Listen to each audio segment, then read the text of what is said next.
शिवाचार्य महाराज की शिवाचार्य महाराज की सद्गुरु शिवानंद शिवाचार्य महाराज स्वामी महाराज की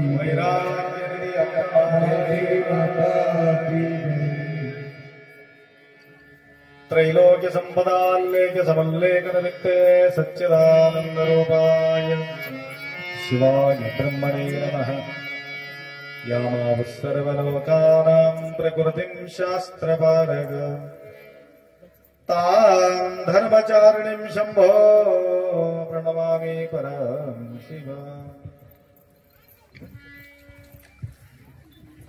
वागर्थविव संपृक्तो वागर्थ प्रतिपत्तये जगतपितरौ वंदे पार्वती परमेश्वरौ। त्रिकालवंदनीय प्रातस्मरणीय पूज्य गुरुवर्यांचं स्मरण करून आशुतोष भावलेनाथ शंभू भगवंतांच्या पावन सानिध्यामध्ये अखंड शिवनाम सप्ताह बामणी या नगरी प्रतिवर्ष आपण साजरी करत आहोत। आजच्या हा प्रसंगी फार सुंदर रीतीने शंभूचा सानिध्यात गुणगान आपण या ठिकाणी केलात।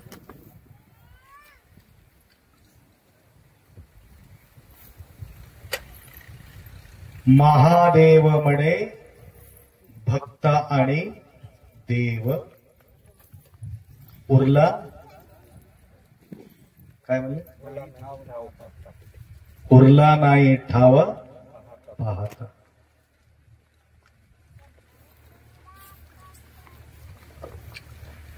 जोपर्यंत देवाचा भाव निर्माण होणार नाही. देव तर होता येत नाही, परंतु देवांचा जो भाव आहे,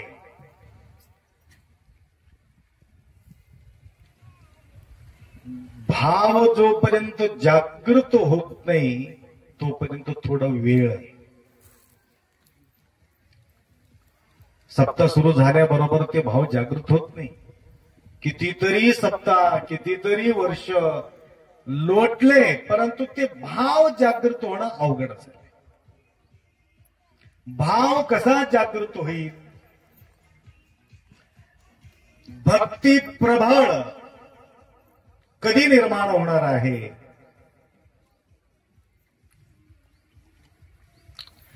प्रेम असणं, फक्त प्रेम असणं महत्वाचं नाही, परिपूर्ण प्रेम असायला पाहिजे.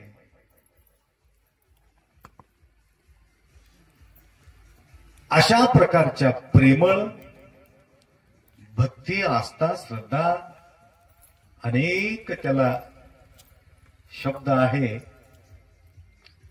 तर ते निर्माण होण्यासाठी ज्या प्रकारे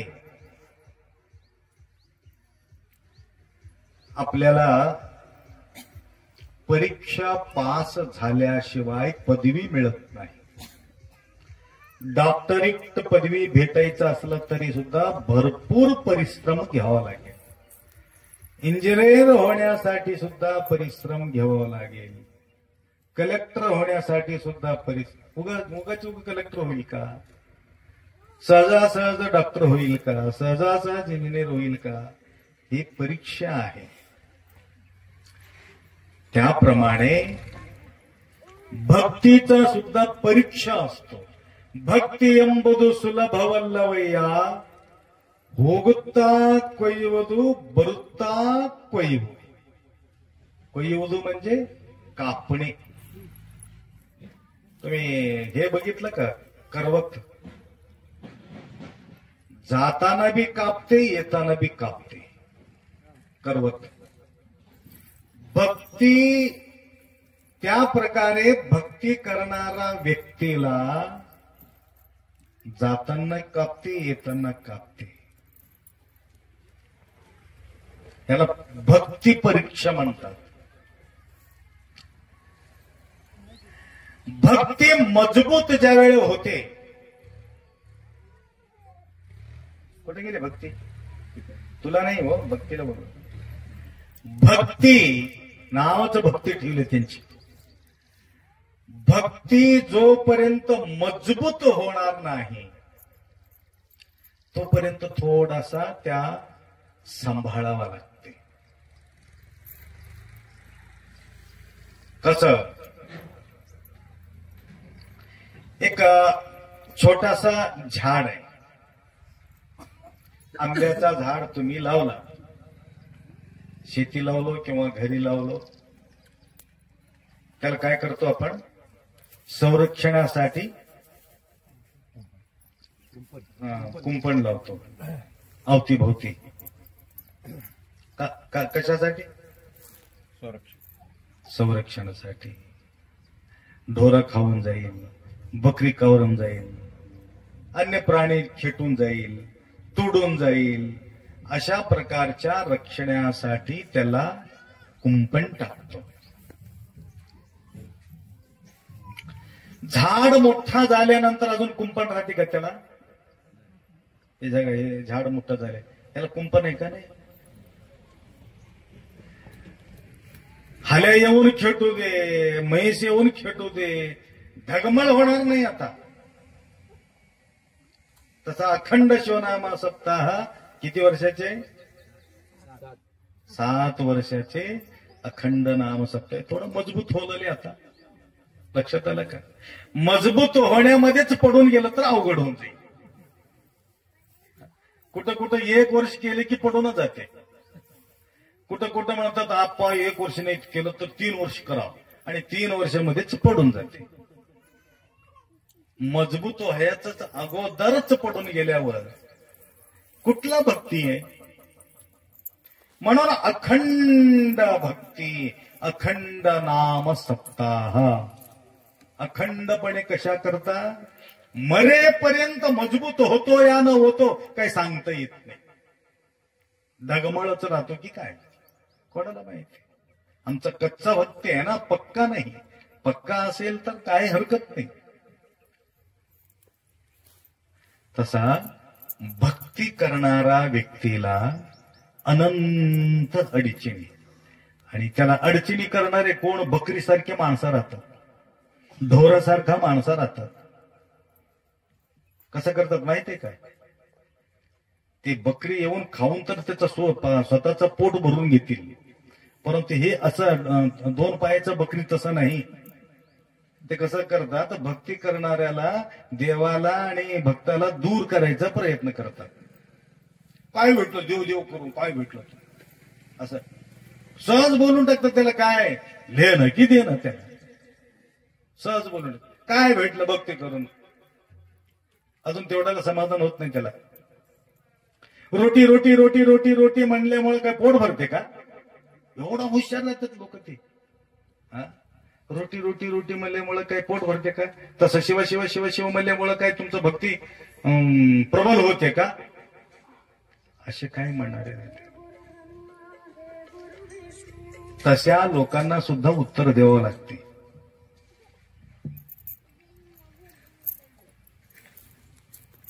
रोटी हा जड पदार्थ आहे. रोटीला ऐकू येत नाही. रोटीला ऐकू येते का? तुम्ही रोटी करून ह्याच्यामध्ये ठेवल्या, त्या टोपल्यामध्ये ठेवल्या समजा, त्या रोटीला एक ऑर्डर दिल्या, रोटी इकडे ये असं म्हणले की येते का रोटी? रोटीला काय पाय आहे का? आणि तिथं टोपल्यामध्ये रोटी ठेवून रोटी रोटी रोटी रोटी रोटी म्हणले की तुमचं पोट भरते का? नाही, जड पदार्थ आहे. तसा देव जड नाही, चेतना आहे. देव ऐकतो, देव पाहतो. डोळा नसून सुद्धा देव पाहतो, कान नसून सुद्धा ऐकतो, तोंड नसून सुद्धा खातो. परंतु अनुभव घ्यावा लागेल. उरला नाही तुझेपण तया महादेव शरण. त्या प्रकारे अशा माणसाला कसं उत्तर द्यायचं?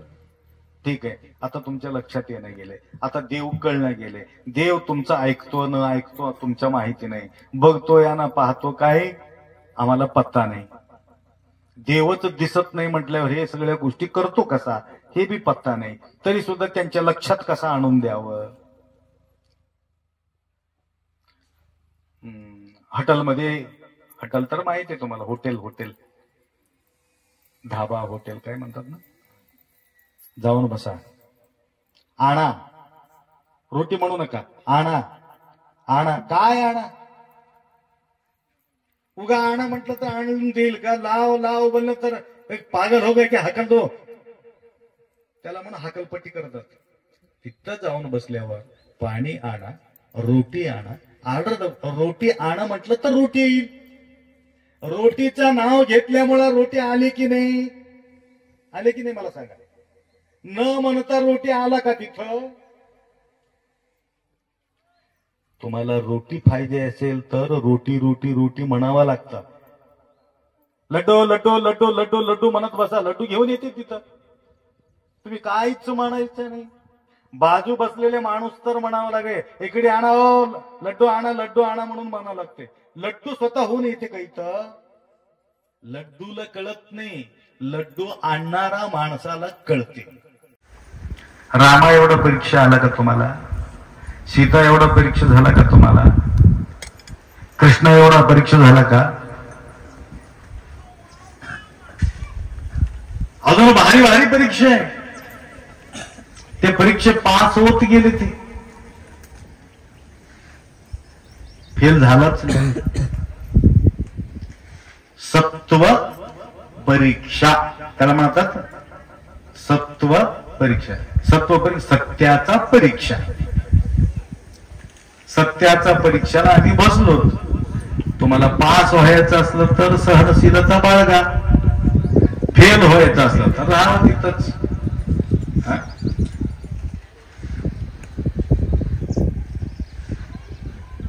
परीक्षा करण्यासाठी देवदेव करणाऱ्याला परीक्षा करण्यासाठी बाटली फुकट देतात तुम्हाला. घ्या हो घ्या, काय उलट टेन्शन कशाला घ्या. गुटखा आणून देतात, घ्या घ्या, खाऊन तर मज्जा तर बघा. फुकट देते तुम्हाला, सवय लागेल. हमेशासाठी फुकट देते का ते नाही. एकदा तुम्हाला लागाव चस्का लागल्यानंतर उलट नंतर तुम्हालाच मागते, हे दे रे असलं तर ते. सवय लावून टाकते पहिले, नंतर दूर होऊन जात. कुठल्याही व्यसन लावणारा फार हुशार असतात. एवढा हुशार आता बोलणं बी तेवढंच. आमचं प्रवचनाचा गोडी तेवढं राहत नाही, परंतु त्या बदमासाचा गोडी तेवढं ओढी असते. आलं का लक्षात? काय करा, आमचा शब्द जाते काय करत असले लोकांना बघून. हा, एवढा मिठास, एवढा मिठास, एवढा मिठास. हा, जगद्गुरु महागुरूचं बी सुद्धा तेवढं प्रवचन तुम्ही ऐकू शकत नाही. तेवढं बाहेर. आता बघा तुम्ही ते असं ते काय म्हणतात त्याला, गांजा.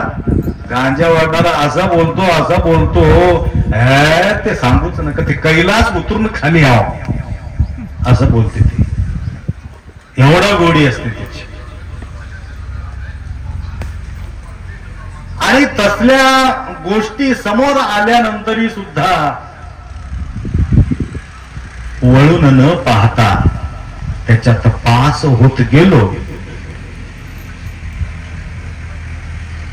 तरगतीमध्ये किती लोक राहतात? एक एक क्लासमध्ये 60, 70, 80, 100 पर्यंत लेकर असतात. तुझं क्लासमध्ये किती आहेत रे?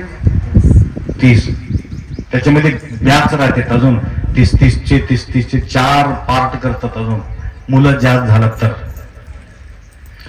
30 पैकी 100% घेणारे 30 मुलं 100% घेतात का? किती मुलं घेतात 100%? 1 किंवा 2 किंवा 3. बाकीचे पूर्ण गळून जातात. आता फेल पास मी म्हणणं गेलो, आजकाल सगळ्याला पास करून टाकलेले आहेत. कशाला खंडीवर घेते ते लोक? त्यांना लिहिलं तर का, न लिहिलं तर का, फक्त त्यांच्या आकड्यावरून पुढी घेतात. 30 ते 30 100% पास होत. बामणीमध्ये झडकून काढला तर एवढंच लोक राहतात का?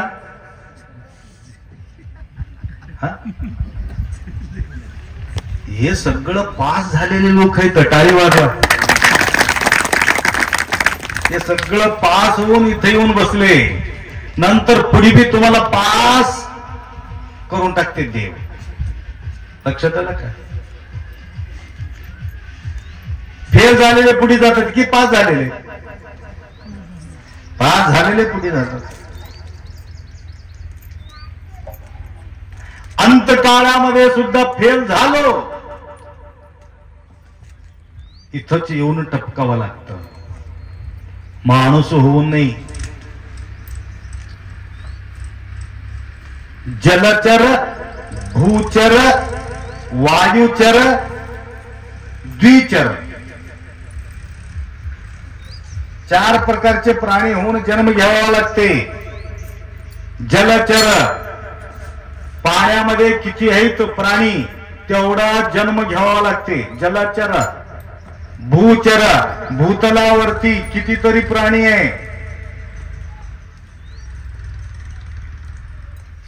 21 लाख 21 लाख 21 लाख अंडज, पिंडज, जलायुज या प्रकारे प्राणी आहेत.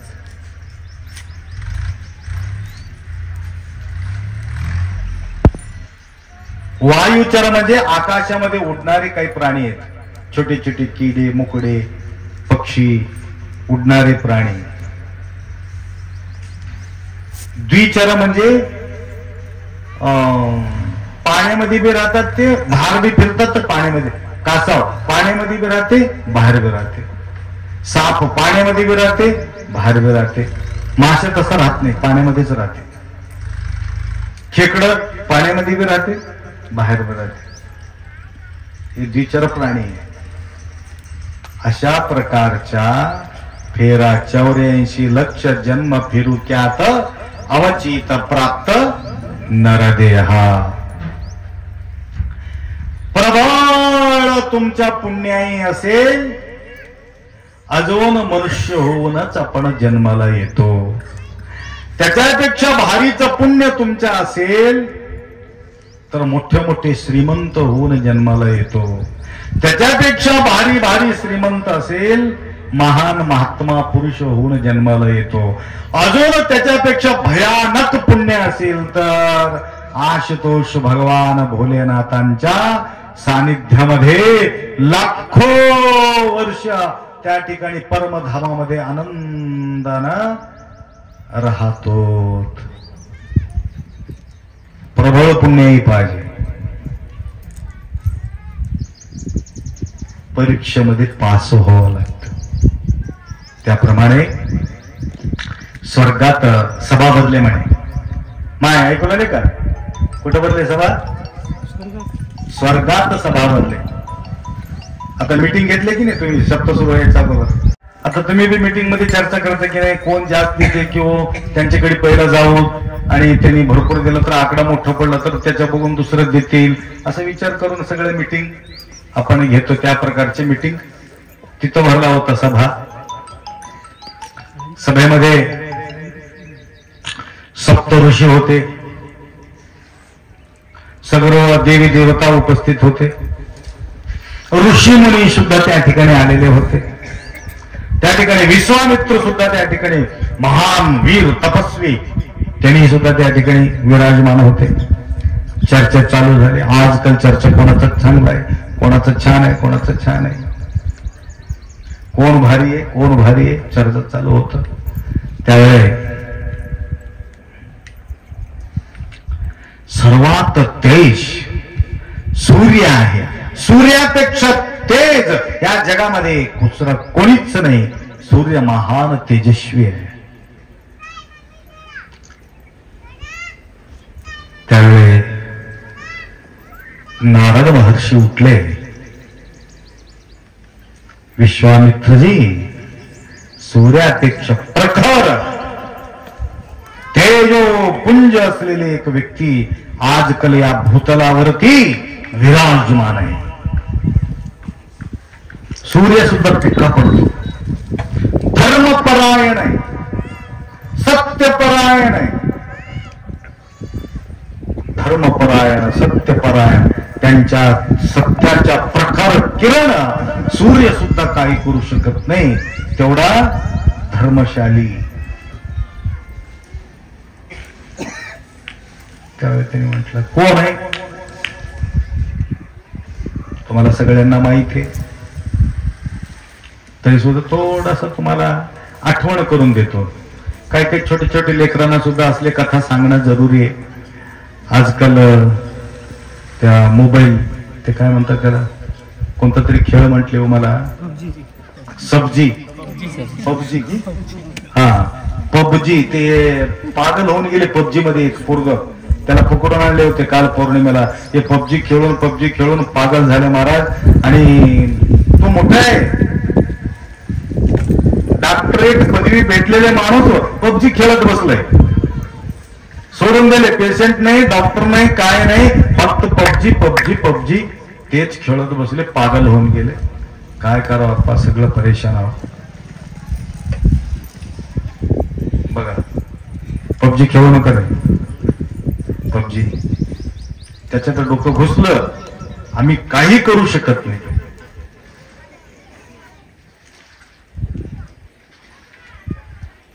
कशासाठी सांगत होत?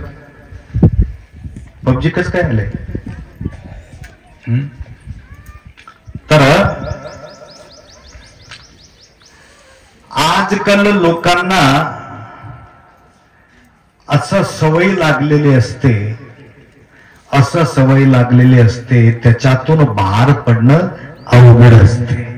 काही धर्मपरायण लोक असा असतात, त्याच्यातून कधीही तो बाहेर पडत नाही. किती संकट आलं ते सोडू शकत नाही.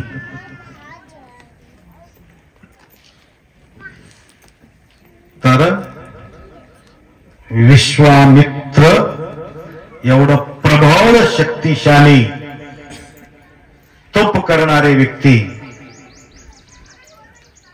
त्यावेळी नारद महर्षीला विचारले, महर्षी कोण आहे ते? तेवढं धर्मपरायण कोण आहे? सत्यपरायण कोण आहे? यासाठी सांगत होतो, आजकाल लेकरांना अशा प्रकारच्या कथा आपण सांगणं कमी केलो, कारण त्यांच्या हातात मोबाईल देऊ लागलो.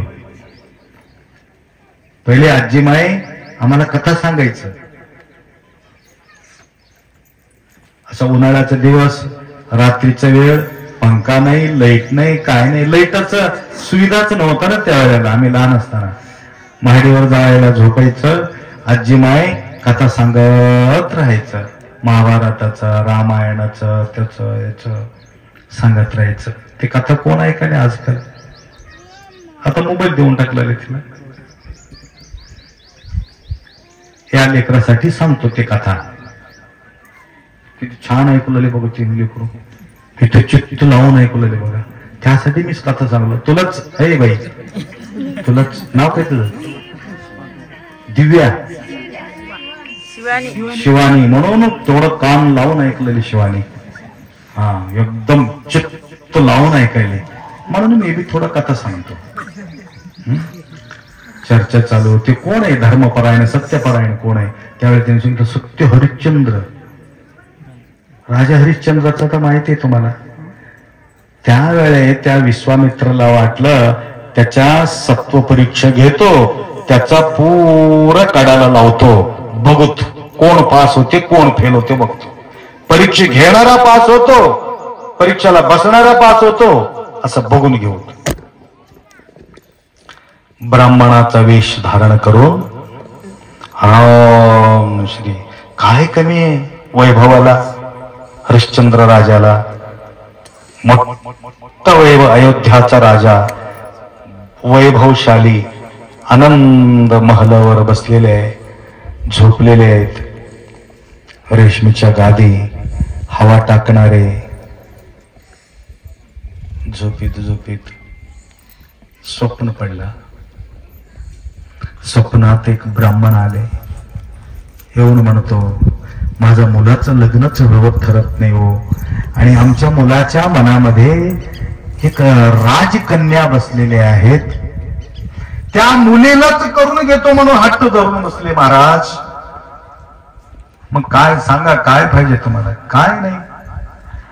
त्या मुलीचा वडिलांच्या अपेक्षा आहे राजवैभव असलेले मुलालाच आमच्या मुलीला द्यायचं.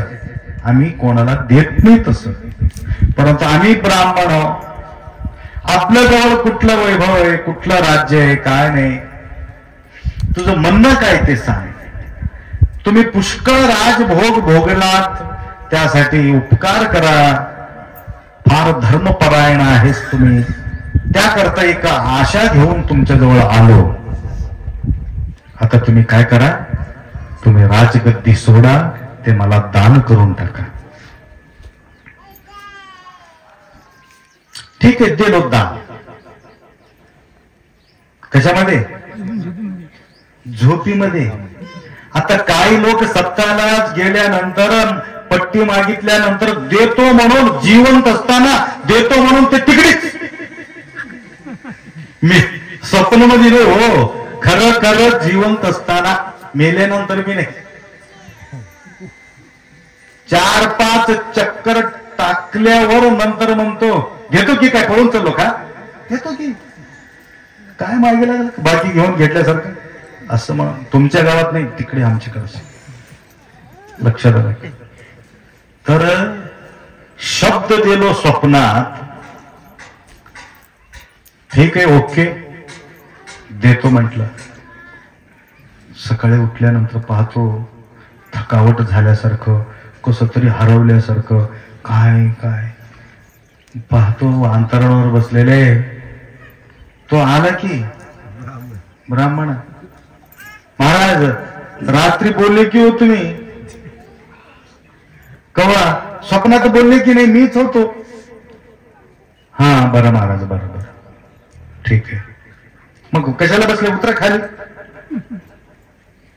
खाली उतरलं. ठीक आहे, तुम्हाला अर्पण. अर्पण तसं नाही, दक्षिणा देऊन अर्पण करावं लागते.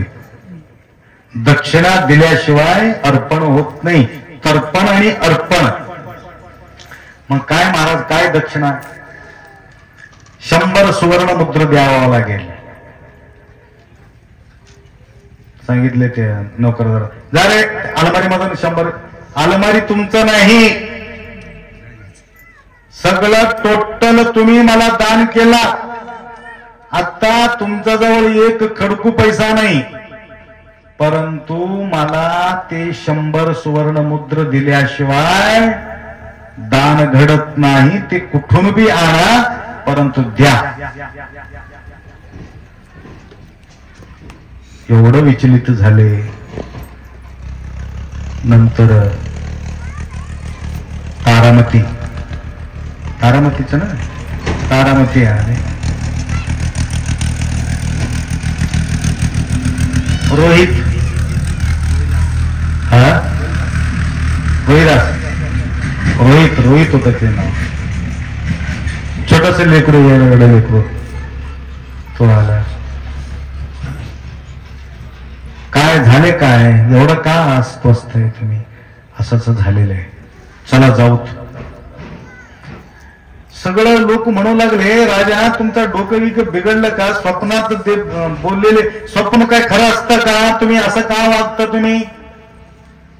मला काही विपरीत सांगू नये. म्हणून आमच्या भारतात भूमीचा वैभव याच्यासाठीचा आहे, एवढा सत्यशाली लोक या ठिकाणी या भूतलावरती होऊन गेलेले आहे. म्हणून हे पावन भूमी असं म्हटलं. हे पावन भूमी, हे यज्ञभूमी, पावन भूमी, प्रयागराज असं म्हणून गाणं तयार केले बघा. हा, पावन भूमी हे प्रयागराज. अशा हा पुण्यभूमीमध्ये तुमचा अवतार आहे. काही सहज नाही, साहजिक गोष्टी नाही. त्यावेळी तो निघाला, परंतु लक्षात ठेवा, अजून दान मला पोहोचलेले नाही. हे सगळं टोटली जमा करून मला दान करावं लागते. त्यावेळी भटकत भटकत गेले.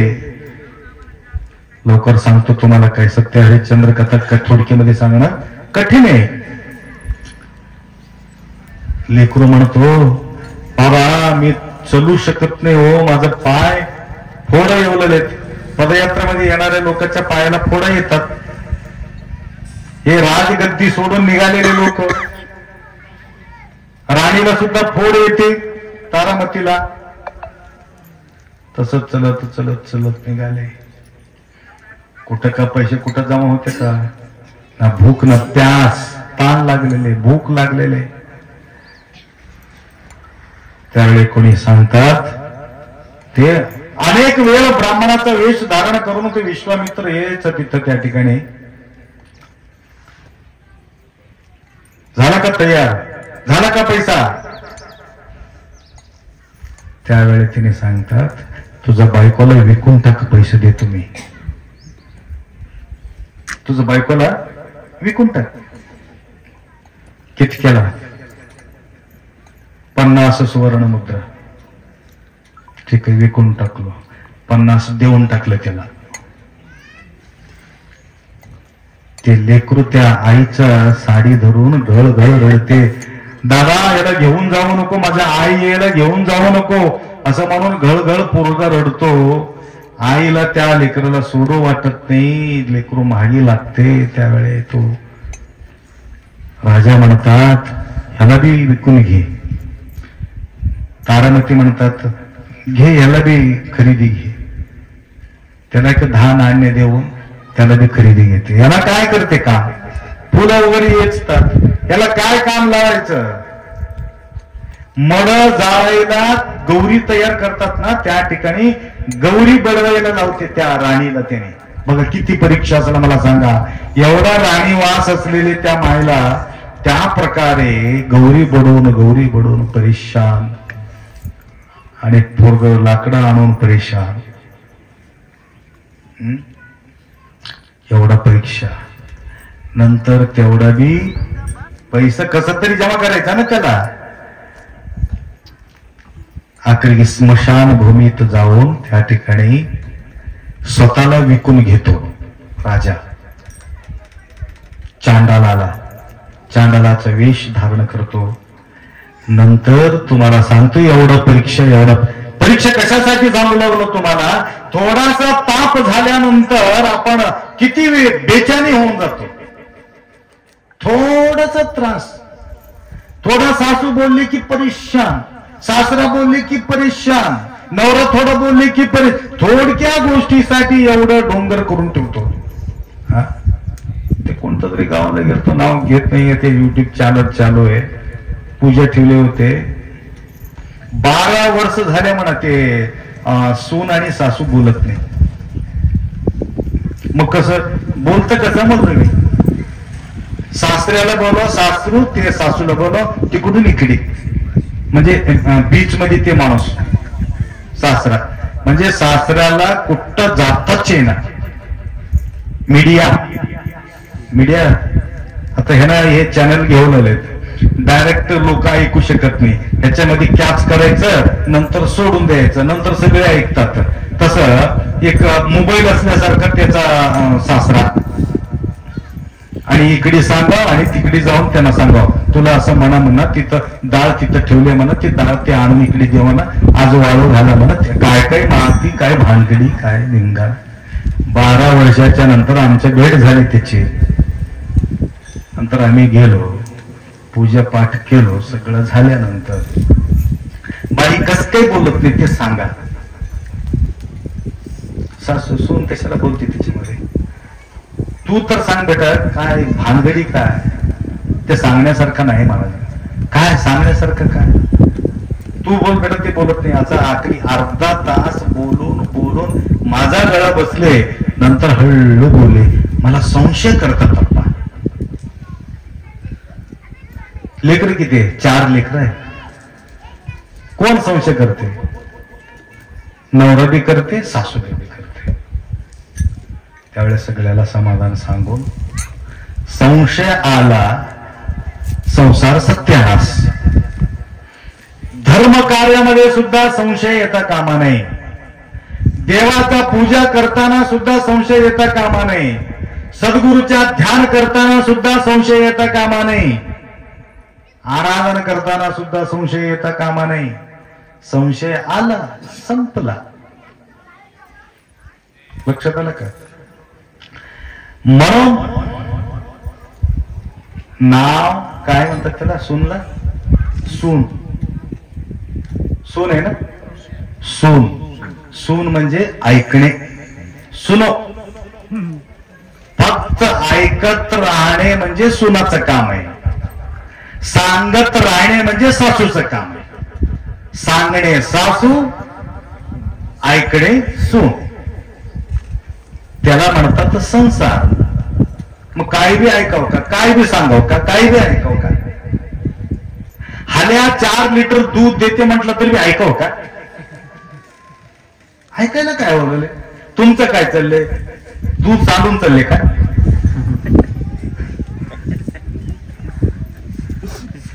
दूधच नाही सांडते कुठं.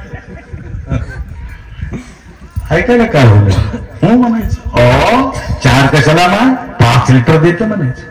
आपलं काय चाललंय. त्याकरता सहनशीलता नाही.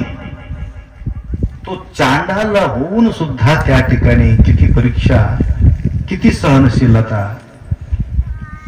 आखरी पोरग साप चावून मरतो रैदास. तर त्या ठिकाणी येऊन त्याला कळते तारामायला.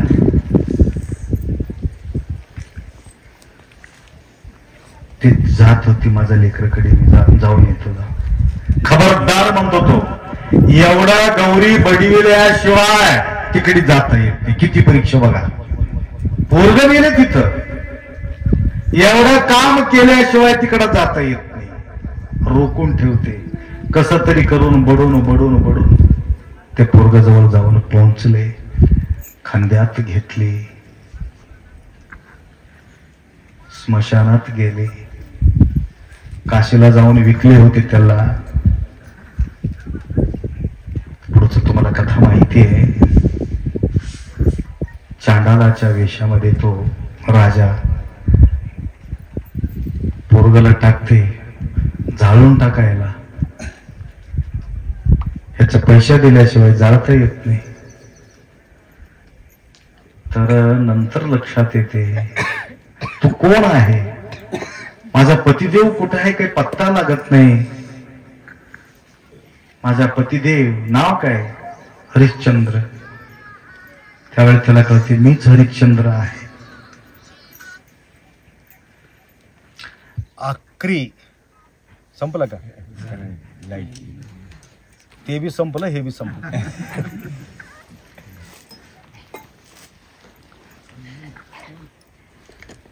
ऐकू येते ना सगळ्याला. जवळजवळ आलो आम्ही बी. या परीक्षामध्ये पास होत आलेले त्या ठिकाणी आखरीचा परीक्षा आहे. राजा म्हणतो, ते तारा म्हणतात कुठे तुमचं मुकुट, तुमचं कुठं आहे वेशभूषा, कुठं आहे तुमचं वैभव, असं म्हणून घळ घळ रडते पाय धरून. राजा असं का, एवढं परीक्षा का. त्यावेळे आता काही सहनशीलता माझं बी राहिले नाही, तुझे बी राहिलेले नाही. आता आम्ही जिवंत होतो या एकलत या त्या लेकरासाठी. हे लेकरच निघून गेल्यावर आम्ही राहून काय मतलब आहे. आता काय करू नको, आता कसं बी मी पेटून टाकलो आणि घ्या लेकराला म्हणून वटीत घेऊन त्याच्यामध्ये उडी मारणार. त्यावेळे सगळं देवी देवता सर्व येऊन उभा राहिले अवती भोवती. थांबा राजा, थांबा थांबा थांबा. सगळे देवी देवता माग, काय मागायचंय. विश्वामित्र म्हणतो मीच तुमचा परीक्षा आतापर्यंत गेलो, परंतु तुम्ही पास झाला, तुम्ही फेल झालो परीक्षा घेण्यामध्ये. मागा, काय मागायचंय. त्यावेळेस सत्य हरिश्चंद्र म्हणतो, माय ऐका लक्षात, तुम्हाला काय द्यायचं असेल तर मला काहीच देऊ नका. जे आतापर्यंत माझा परीक्षा तू घेतलास ना, अशा प्रकारच्या परीक्षा यापुढे कोणाचाही घेऊ नका म्हणले त्याने. एवढा सहनशीलता कोणाचा राहिलेले नाहीये. मला तू घेतलास तर घेतला, परंतु यापुढे मात्र कोणाचा या प्रकारच्या सत्व परीक्षा घेऊ नको, नाहीतर सगळे लोक सत्य सोडून पळून जाईल, बाजूला निघून जाईल. गेलेले वैभव त्यांना मिळाले, परंतु एवढा परीक्षा याला म्हणतात सत्व परीक्षा. थोडा थोडा थोडा थोडा कठीण आलं. काय काय लोक फाशीच घेऊन चालले थोडक्या गोष्टीमध्येच. परवा एक माणूस फाशी घेऊन मरून गेला. MBBS MD झालेले पोरग, एवढं प्रेमानं वाढलेले मुलगा, मग का फाशी घेतलं. त्याला काय कमी होतं का, काहीच कमी नव्हतं. एवढा आई प्रेमानं लाडानं वाढविलेले होते त्या लेकराला. एक गोष्ट त्याला न विचारता, आईला न विचारता एक गोष्ट केला होता. काय केला होता, प्रेम केलं होतं एक पोरीला. आजकाल होलं तर आजकाल हा सोयरीक मोडून चालले. कशासाठी, ते भानगडीमुळं. तर आई एवढंच म्हणले, माय ऐका, आय लेकरला म्हणणं बी अवघड झाले आजकाल. आई एवढंच म्हणले, काय रे बाळा, सगळ्या गोष्टी मला तू आतापर्यंत विचारून केलास, हे सुद्धा तू विचारला असला तर मी काय नको म्हणत होतो का, असं तू का केलास रे. एवढंच म्हटलं, एवढंच ऐकलं, गेलं, घातला पाशी, मरून गेलं. काय मोठी गोष्ट आहे मला सांगा. हा एवढाचा छोटीसा गोष्टीसाठी एकुलता एक मुलगा, ती आई कसं जगाव. म्हणजे सहनशीलता बिलकुल राहिलेले नाही. म्हणून या अखंड शिवनाम सप्ताहाच्या माध्यमातून सद्गुरु माऊलींना बोलून तुमच्या भक्ती प्रबळ करण्याकरता भक्ती मजबूत करण्यासाठी गुरुमाऊली या ठिकाणी आगमन होत असते, तुम्हाला मजबूत बनवितात. नंतर कितीही कोणी येऊन धक्का दिला तरी सुद्धा आपण पक्का राहतो, आपल्या हंड्यासारखा पक्का राहून जातो. आलं का लक्ष? हंडा मजबूत आहे, हलत नाही, डोलत नाही, मजबूत हंडा आहे. लक्षात आलं का? त्या प्रकारे बामणी या नगरी सर्व भाविक भक्त आमच्या प्रती निष्ठा बाळगल्यामुळं, श्रद्धा भक्ती असल्या कारणानं आम्हाला सुद्धा धावून तुमच्यापर्यंत येण्याचा योग येतो.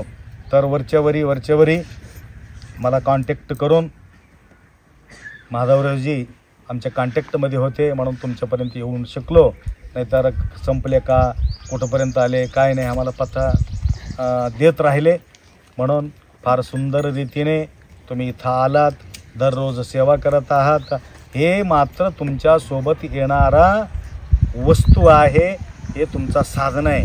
त्या प्रकारे असाच सेवा करण्याची शक्ती, गुरुमाऊलीचा आशीर्वाद तुम्हाला भगवंत कृपा करो, एवढा अपेक्षा करतो.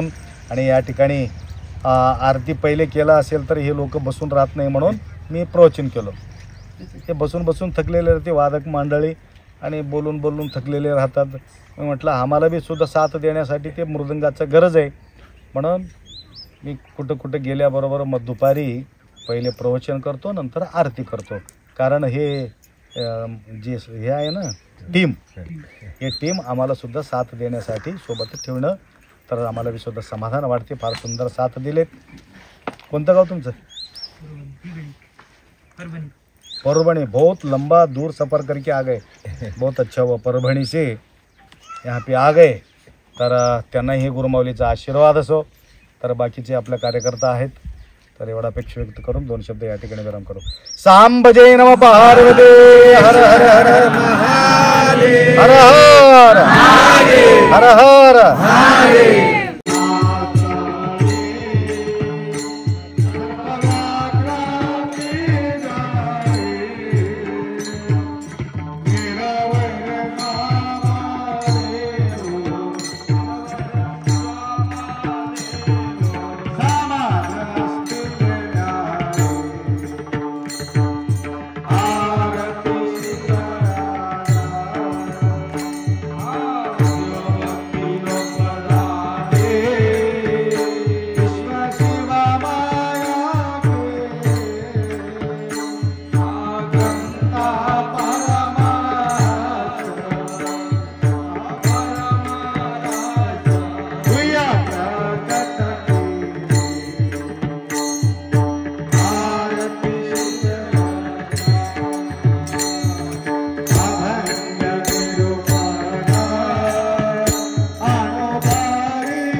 महादेव